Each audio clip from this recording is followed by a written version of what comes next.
Bismillahirrahmanirrahim. Assalamualaikum warahmatullahi wabarakatuh. Alhamdulillahi rabbil alamin. Wassalatu wassalamu ala ashrafil anbiya'i wal mursalin Sayyidina Muhammadin wa ala alihi wa ashabihi ajma'in. Faqala Allah ta'ala fi kitabihil karim ba'da a'udzu billahi minasyaitonir rajim. Ya ayyuhalladzina amanu taqullaha haqqa tuqatih wa la tamutunna illa wa antum muslimun. Jamaah sekalian rahimakumullah, alhamdulillah di tengah suasana stay at home sebagaimana ungkapan yang sekarang sedang trending, kita berada pada tanggal 1 April tahun 2020 pukul 8 pagi dan kita masih diwarnai oleh situasi kondisi pandemi coronavirus atau COVID-19. Kita berdoa kepada Allah Ta'ala semoga wabah ini segera Allah angkat sehingga kita dapat kembali sholat berjamaah di masjid sebagaimana mestinya, sholat Jumat di masjid sebagaimana mestinya. Kita dapat kembali beraktivitas yang mencari ma'isyah, nafkah yang halal sebagaimana mestinya, yang sekolah, yang bekerja, dan seterusnya. Jamaah sekalian rahimakumullah, namun demikian kita sadar sebagai seorang yang peduli dengan aizzal Islam wal muslimin, sebagaimana Allah Ta'ala firmankan dalam surah Fussilat. Allah mengatakan, "Wa man ahsanu qawlan mimman da'a ila Allahi wa 'amila shalihan wa qala innani minal muslimin." Dan siapakah yang lebih baik ucapannya daripada orang yang menyeru, memanggil kepada Allah Ta'ala lalu beramal saleh dan dia berkata, innani minal muslimin, aku ini sesungguhnya termasuk golongan kaum muslimin. Karenanya kita yang telah menyatakan diri mau bersungguh-sungguh melakukan dakwah Allah, bagaimanapun keadaannya, sudah sepatutnya kita tidak berhenti berdakwah. Karenanya ini sebagai upaya kami ya, agar Allah Ta'ala tidak membebani kami dengan dosa abai, dosa melupakan, meninggalkan kewajiban dakwah Allah. Maka melalui sarana inilah kita sekarang meneruskan kajian akhir zaman. Dan untuk hari ini, hari Rebo ini, insya Allah kita akan mengawali bahagian demi bahagian dari tema besar, yaitu era fitnah gelap gulita menjelang ad-dukhan. Bahagian pertama ini berkenaan dengan tema boleh jadi kiamat sudah dekat, dengan ayat sentralnya, fokusnya pada surah Al-Ahzab ayat 63. Saudara sekalian rahimakumullah, semoga Allah izinkan, Allah mudahkan, Allah berkahi upaya kita ini. Jika Allah izinkan, kita akan mengadakan acara seperti ini, long distance ta'lim ini ya, yang berisi tausiah khafifah wa qasirah an akhir zaman, nasihat yang ringan dan singkat mengenai akhir zaman ini, 3 kali sepekan, yaitu hari Senin, Rebo, dan Jumat pukul 8 pagi. Dan sesuai dengan namanya, nasihat singkat dan ringan, maka kita tidak lebih dari 20 menit, mungkin hanya 15 menit, mungkin 10 menit. Tapi yang penting at-tazkirah, reminder berjalan ya, fa inna zikra tanfa'ul mu'minin, karena sesungguhnya mengingatkan itu senantiasa bermanfaat bagi orang-orang yang mukmin. Waj'alna ya Allah minal mu'minin, dan ya Allah jadikanlah kami golongan orang-orang yang beriman. Saudara sekalian rahimakumullah, di dalam surah Al-Ahzab ayat 63, Allah Subhanahu wa Ta'ala berfirman, ba'da a'udzubillahi minasyaitonir rajim, yas'alukan nasu 'anis sa'ah qul innama 'ilmuha indallah wa ma yudrika la'alla as-sa'ata takunu qaribah. Manusia bertanya kepada engkau, wahai Muhammad sallallahu alaihi wasallam, mengenai as-sa'ah, mengenai hari kiamat.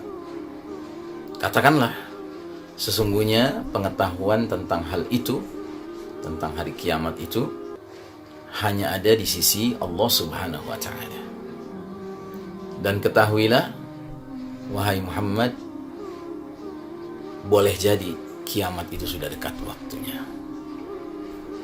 Jamaah sekalian rahimakumullah, kaum musyrikin Quraisy sewaktu Nabi Muhammad sallallahu alaihi wasallam diutus di kota Makkah, mereka meyakini kehidupan itu hanyalah di dunia belaka. Sebagaimana firman Allah mengatakan, orang-orang kafir itu berkata, sesungguhnya kehidupan kami hanyalah di dunia semata. Kemudian kami akan mati dan selesai urusan. Wa ma yuhlikuna illa ad-dahr.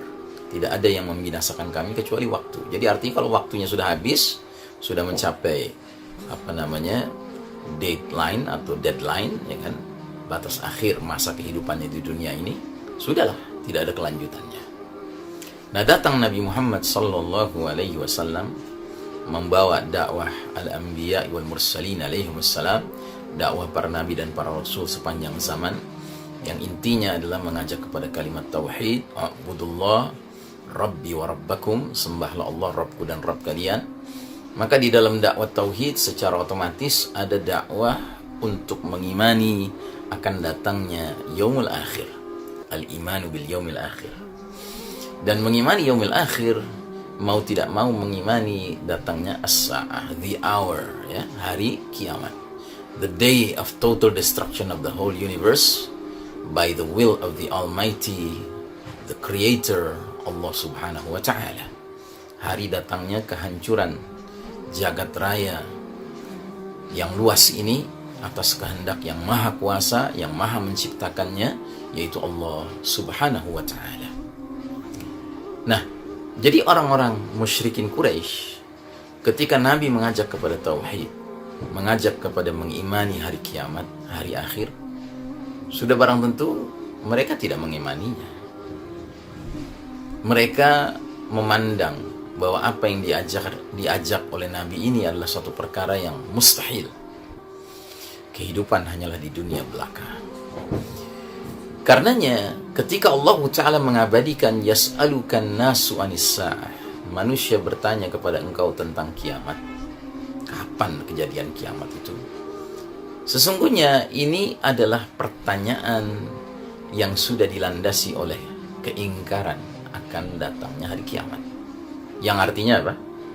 Artinya bahwa kaum musyrikin sesungguhnya tidak menyampaikan pertanyaan yang mengandung kejujuran, ingin mencari ilmu, ingin mencari kebenaran.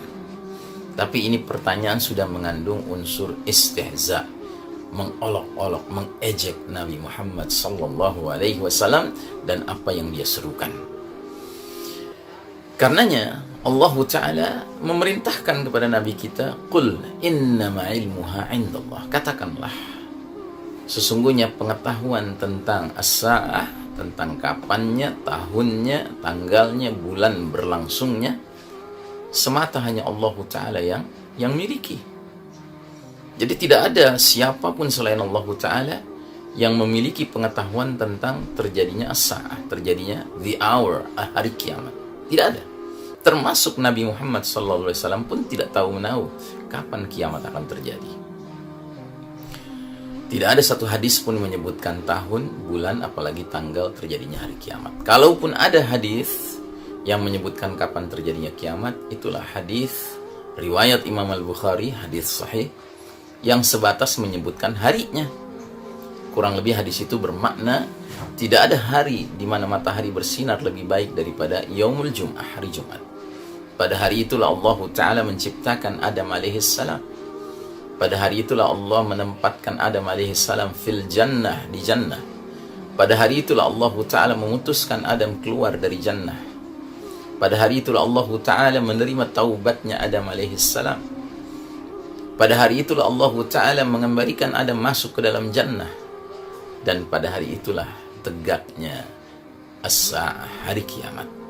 Jadi ini satu-satunya hadis mengisyaratkan kapan kiamat terjadi, yaitu pada hari Jumat. Namun Jumat yang mana? Innama ilmuha indallah. Hanya Allah Ta'ala yang memiliki pengetahuan tentang perkara itu. Nah, ini di satu sisi. Namun di lain sisi, di ujung ayat ini Allah Ta'ala menegaskan, wa ma yudrika la'alla as-sa'ata takunu qaribah. Dan tahukah engkau wahai Muhammad, boleh jadi kiamat itu sudah dekat waktunya.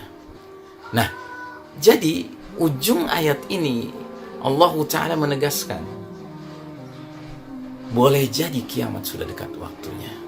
Berarti dari satu ayat ini ada dua sikap mental yang Allah minta dari Nabi kita dan juga dari kita sebagai umatnya, pengikut beliau. Yaitu pertama, jadilah umat mukmin yang tawadhu, yang rendah hati. Bila ada orang jahil, orang iseng, orang kafir yang bertanya dengan nada seperti menyudutkan, hai muslim, hai mukmin, kalau engkau merasa benar, coba sebutkan kapan kiamat terjadi. Kita jawab dengan terus terang, innama ilmuha indallah. Sesungguhnya pengetahuan tentang hal itu hanya ada di sisi Allah Ta'ala. Jangan kita sok tahu menggambarkan kiamat akan terjadi tahun sekian, bulan anu, tanggal sekian. Tidak ada, tidak benar itu. Namun di lain sisi ada sikap mental lain yang Allah tuntut kepada kita melalui ayat ini, yaitu sikap mental menghayati. La'alla as-sa'ata takunu qaribah. Boleh jadi kiamat sudah dekat. Karena bukan sikap orang mukmin yang kemudian dalam rangka menentram-nentramkan diri, kemudian membayangkan bahwa kiamat masih jauh. Tidak demikian. Ya. Kita harus menyadari bahwa ketika kita menghayati kiamat itu sudah dekat, maka dia akan memberikan satu hal yang positif dalam diri kita. Apa itu? Ruh al-i'dad, the spirit of preparation, ya. Spirit untuk mempersiapkan diri, mempersiapkan keluarga kita menghadapi peristiwa yang dahsyat tersebut. Tentu kita tidak berharap mengalami peristiwa kiamat, dan insya Allah orang mukmin tidak mengalami peristiwa kiamat. Kenapa? Karena Nabi Muhammad SAW sendiri sudah mengatakan, sebelum peristiwa kiamat terjadi, Allah Ta'ala akan memerintahkan suatu angin yang lembut, lebih lembut dari sutra, aromanya wangi, seperti misik, seperti kesturi. Angin itu berhembus dengan tugas mencabut ruh orang-orang beriman. Sampai yang imannya tinggal seberat biji zarrah, seberat biji atom. Asalkan dia beriman, Allah akan wafatkan dengan angin itu, sehingga yang tersisa nanti tinggallah syirarin nas, orang-orang yang paling buruk, orang-orang yang paling jahat, orang-orang kafir 24 karat. Mereka akan melakukan aneka kemungkaran, sehingga Allah takdirkan mereka lah akan mengalami dahsyatnya as-sa'ah, hari kiamat. Jadi alhamdulillah kita tidak akan mengalami hari kiamat. Namun kita harus menyadari bahwa semakin dekat kiamat terjadi, tentunya akan terjadi banyak sekali huru-hara akhir zaman, huru-hara menjelang kiamat. Dan kita harus mempersiapkan diri menghadapinya. Karenanya saudaraku rahimakumullah, di dalam pembahasan era fitnah gelap gulita menjelang dukhan ini, kita akan mencoba membangun dalam diri kita sensitivitas atau sense of crisis, bahwasanya dunia ini sudah senja umurnya. Kita sudah berada dalam masa-masa yang luar biasa. Bahkan hari-hari sekarang ini pun kita merasakan, kita tidak pernah terbayang kita mengalami apa yang kita alami sekarang ini, di mana kita kemudian harus dihalau dari rumah-rumah Allah. La haula wala quwata illa billah.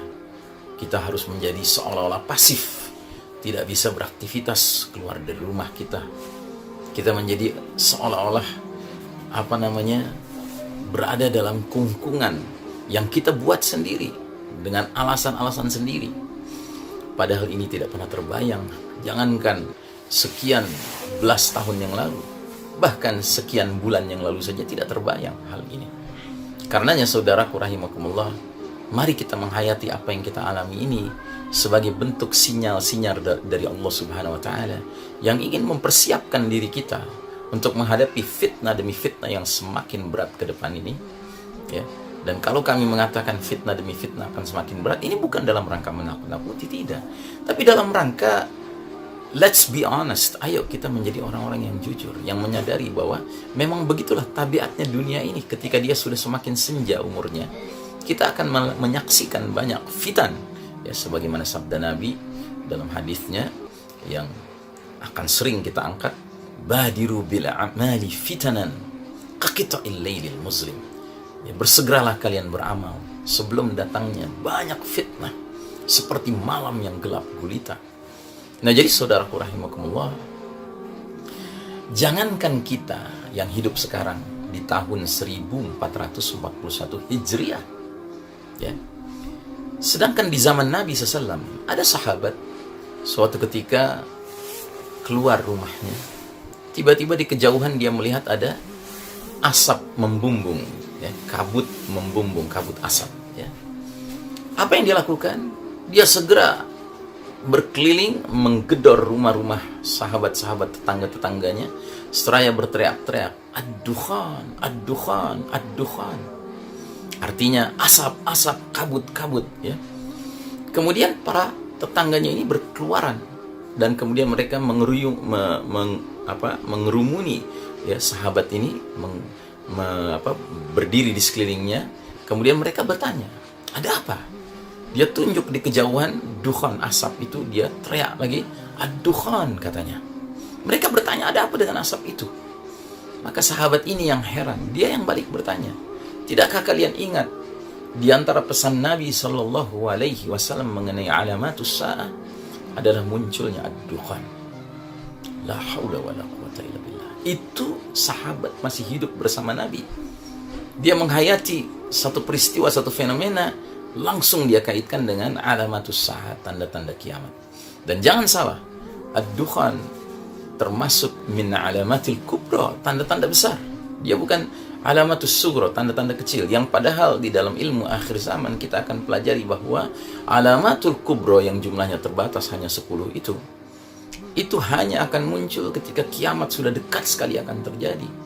Lain halnya dengan alamatus sughra. Alamatus sughra itu tanda-tanda kecil yang jumlahnya sangat banyak dan pada umumnya mendahului sebelum datangnya alamatul kubra. Jadi bayangkan, masih hidup bersama Nabi SAW saja ada sahabat yang ketika melihat sebuah fenomena alam, dia langsung kaitkan dengan alamatus sa'ah, tanda-tanda kiamat, dan bukan sembarang tanda-tanda kiamat, tapi bahkan min alamatil kubra, di antara tanda-tanda besar, yaitu ad-dukhan. Yang karenanya kalau kita baca kitab karya Syekh Mubayyad yang fenomenal ini, Ensiklopedia Akhir Zaman, ya, karya Dr. Muhammad Ahmad Al-Mubayyad, beliau berpandangan bahwa dari 10 tanda besar, maka tanda besar yang paling awal justru adalah peristiwa ad-dukhan. Dan memang dunia dengan segala kondisinya sekarang ini sudah berada dalam ciri-ciri keadaan yang tampaknya ad-dukhan tidak terlalu lama lagi akan terjadi. Ad-dukhan is already around the corner. Tampaknya ad-dukhan sudah di pengkolan jalan. Mudah-mudahan Allah Ta'ala menguatkan kita semua. Kalaupun umur kita sampai kepada masa ad-dukhan, semoga Allah Ta'ala menguatkan iman kita, menguatkan sabar kita dan istiqamah kita, sehingga kita tetap menjaga diri sekalipun harus mengalami dahsyatnya peristiwa ad-dukhan. Tetapi kalaupun Allah Ta'ala memandang bahwasanya umur kita tidak sampai kepada peristiwa dukhan, ya, kita berharap kita tetap husnul khatimah. Bagaimanapun keadaannya, kita harus tetap mempersiapkan diri menghadapi as-sa'ah, ya. Karena dalam satu ungkapan Nabi SAW pernah mengatakan, ya, idza matan nas, apabila sudah datang kematian salah seorang di antara kalian, faqad qamat qiyamatahu, sudah terjadilah kiamat bagi dirinya. Jadi masing-masing kita ada kiamat individual, tetapi ada kiamat yang universal, yang berlaku umum, dan tema kita akhir zaman ini berkenaan dengan kiamat yang kedua itu. Mudah-mudahan apa yang kita bahas pagi hari ini menjadi ilmu yang bermanfaat. Semoga Allah berkahi waktu yang baru saja kita lalui ini, ya. Kita akhiri dengan doa kifaratul majlis. Subhanakallahumma wa bihamdika asyhadu an la ilaha illa anta astaghfiruka wa atubu ilaik. Jaga kesehatan saudaraku, karena sehat adalah bagian dari nikmat Allah Ta'ala. Mudah-mudahan Allah Ta'ala memelihara kesehatan kita, dan mudah-mudahan Allah memelihara kesehatan kita agar kita digerakkan menggunakannya untuk beribadah, untuk kebaikan semata. Aqulu qawli hadha fastaghfirullah li wa lakum innallaha huwal ghafurur rahim. Billahi taufiq wal hidayah. Al-afu minkum. Wassalamu alaikum warahmatullahi